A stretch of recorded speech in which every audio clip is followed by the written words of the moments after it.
नमस्कार, मैं प्रीति बर्थवाल आपका बहुत बहुत स्वागत करती हूँ हमारे YouTube चैनल आह्वान में। तो चलिए रुक करते हैं आज के मुख्य समाचारों का। अजय भट्ट के नेतृत्व में भाजपा 17 अगस्त से शुरू करेगी चुनावी यात्रा। उत्तराखंड चुनाव 2022 के लिए बिगुल फूंकने की रणनीति के तहत भारतीय जनता पार्टी राज्य में 17 अगस्त से जन आशीर्वाद यात्रा शुरू करेगी। इसके साथ ही पार्टी का चुनाव प्रचार अभियान प्रदेश भर में शुरू हो जाएगा।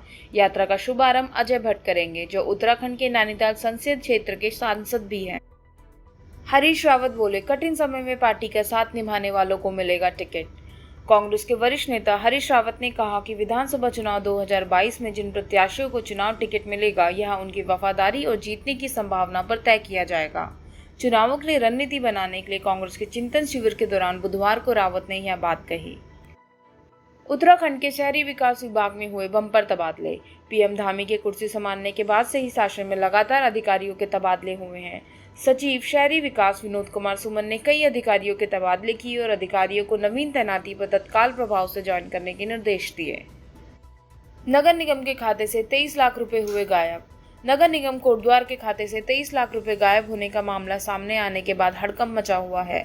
खातों की चेकबुक पर लेखाधिकारी और नगर आयुक्त के जाली साइन करके पैसा निकाला गया। पुलिस ने मुकदमा दर्ज कर जांच शुरू कर दी है। खेल मंत्री अरविंद पांडे ने वंदना कटारिया के भाई को दिया हर संभव मदद का भरोसा। हॉकी खिलाड़ी वंदना कटारिया के हरिद्वार स्थित घर के बाहर कुछ अराजक तत्वों ने भारत की हार के बाद पटाखे फोड़े थे। पांडे ने वंदना कटारिया के भाई सौरभ कटारिया को फोन कर हर संभव मदद का भरोसा दिया। साथ ही मामले में डीएम और एसएसपी को भी फोन कर मामले में तेजी से कार्रवाई के निर्देश दिए। पूर्व सीएम हरीश रावत ने भाजपा सरकार पर किया जुबानी हमला। उन्होंने कहा कि भाजपा ने गलत बयानी की एक लंबी लाइन खींच दी है। पहले मुख्यमंत्री ने कहा कि मैंने 7 लाख लोगों को रोजगार दिया है। जब उनसे यह सवाल किया गया वो 7 लाख कहाँ हैं, तो वह पीछे हट गए। दूसरे उन्होंने कहा कि हमने 2 लाख लोगों को नौकरी दी। जब उनसे पूछा गया कि उन विभागों के नाम बताइए तो भी वह कन्नी काट गए। लोगों के जमा किए लाखों रुपयों को लेकर टनकपुर से भागी कंपनी, मामले के आरोपी गिरफ्तार। कैमुना क्रेडिट सोसाइटी घोटाले में एक और आरोपी को पुलिस ने गिरफ्तार कर लिया है। कुछ साल पूर्व कैमुना क्रेडिट कोऑपरेटिव सोसाइटी की एक शाखा टनकपुर में खोली गई थी, जिस पर भरोसा कर लोगों ने सोसाइटी की शाखा में खून पसीने की कमाई को निवेश किया था। इसके बाद लोगों के जमा किए गए लाखों रुपए लेकर टनकपुर से कंपनी फरार हो गई। हरियाणा सरकार कर रही है खेलों और खिलाड़ियों का प्रोत्साहन। मुख्यमंत्री मनोहर लाल खट्टर ने कहा कि ओलंपिक खेलों में शानदार प्रदर्शन पर हम गोल्ड मेडल विजेताओं को 6 करोड़ रुपए, सिल्वर मेडल विजेताओं को 4 करोड़ रुपए और ब्रॉन्ज मेडल विजेताओं को 2.5 करोड़ रुपए देते हैं। इसके साथ ही पहली बार हरियाणा सरकार ने चौथे स्थान पर रहने वाले प्रत्येक एथलीट खिलाड़ी को 50-50 लाख रुपए देने का फैसला किया है। जीएनसीटीटी कानून से स्पष्ट न होने को लेकर सुप्रीम कोर्ट जाएंगे विधानसभा अध्यक्ष। दिल्ली विधानसभा अध्यक्ष रामनिवास गोयल ने आरोप लगाया है कि राष्ट्रीय राजधानी क्षेत्र दिल्ली सरकार जीएनसीटीटी कानून में संशोधन के माध्यम से केंद्र दिल्ली विधानसभा की समितियों की शक्ति में हस्तक्षेप करना चाहता है। यह इस साल मार्च संसद में पास संशोधित कानून यह स्पष्ट करता है कि दिल्ली में सरकार का अर्थ उपराज्यपाल्य है।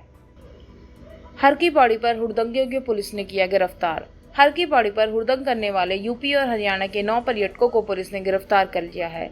पर्यटकों को शांति भंग की धारा में चालान किया गया है। उधर गंगा घाटों में गंदगी करने वाले 41 लोगों को पुलिस एक्ट के चालान किए गए हैं।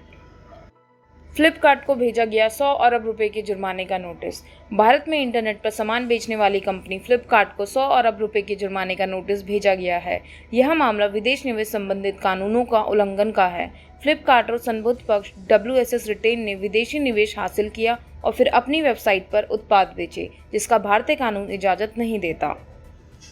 केरल की पिनरई विजयन सरकार ने दहेज उत्पीड़न मामले में सरकारी कर्मचारी को नौकरी से निकाला। केरल की पिनरई विजयन सरकार ने ट्रांसपोर्ट विभाग में तैनात इस कर्मचारी के खिलाफ विभागीय जांच करवाई थी, जिसके बाद सरकार ने उसे नौकरी से निकालने का फैसला किया। बताया जा रहा है कि राज्य में अपनी तरह का यह पहला ऐसा मामला है जिसमें दहेज उत्पीड़न के मामले में किसी सरकारी कर्मचारी के खिलाफ इतनी कड़ी कार्रवाई की गई हो। प्रधानमंत्री मोदी ने देश के व्यापार और वाणिज्य क्षेत्र के प्रमुखों से की बातचीत।